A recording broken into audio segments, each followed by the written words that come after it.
ఈ హోమాల్లో మృత్యుంజయ హోమాన్ని కూడా మన శాస్త్రం చెప్తుంది.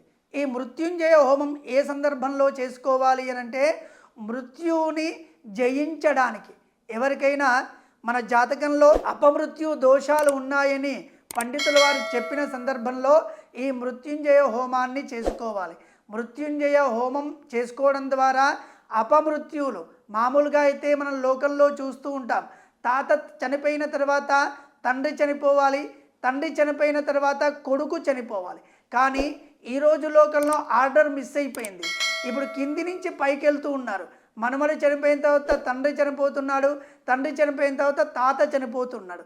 దీనికి కారణాలు ఏమి అనుకున్నా, మన లైఫ్ స్టైల్ అనుకున్నా, అనారోగ్యాలు అనుకున్నా, వీటన్నిటికీ కూడా మృత్యుంజయుణ్ణి ఆరాధించడం వలన ఈ ఇంట్లో అపమృత్యు దోషాలు నివారణ అవుతాయి. ప్రతి ఒక్కరూ కూడా 100 సంవత్సరాల ఆయుష్ వేదం చెప్పింది.